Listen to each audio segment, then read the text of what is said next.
Good morning, everybody. Our project for today is to put some holes in these plastic totes. I'm wanting to plant some stuff in them this fall. I'm getting them ready. It's not quite time yet to plant it, but I'm getting them ready to plant this fall. And I'm making some holes so the water would drain out the bottom. I started out using a drill, but I knew about make a hole with a knife just as good, a round hole. But anyway, I'm gonna use these three, and these are pretty big here. Normally the totes I use is not that big.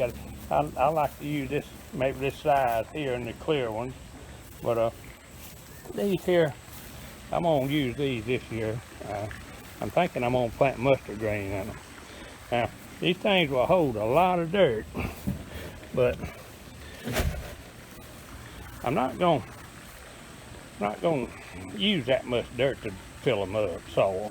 What I'm gonna do, and it works just as good, is I got a bunch of old limbs here in the backyard that I'm gonna cut up, cut the logs off of them, and got some branches that I'm gonna use, and just any wooden stuff like that, and just fill it up about halfway with that, and then put the soil on top of it, and that saves you a lot of money on soil, and it works just as good, because you don't need that much soil in that just to plant certain plants.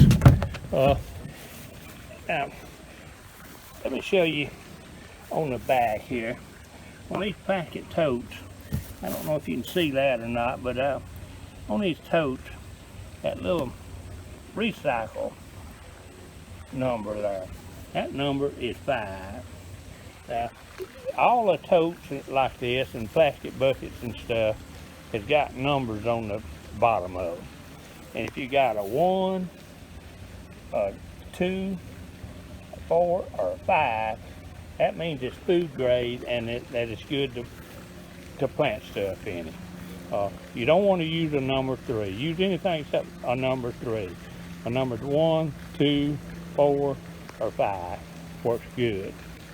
Now if you don't have a backyard to plant in, you can use totes like this to plant it on your patio or just outside your door or on your deck. They doesn't take up that much space.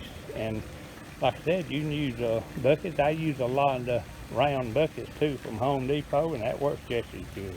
You just fill them up with soil and plant stuff in them. You don't have to have a real big black backyard to plant things in.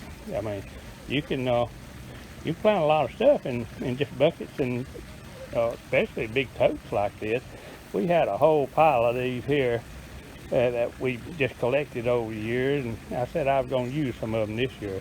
I already had the clear ones that I'd been using, and like I said, I used a lot of just 5-gallon buckets, and that works good. But anyway, that's what I'm working on today, and y'all have a good day.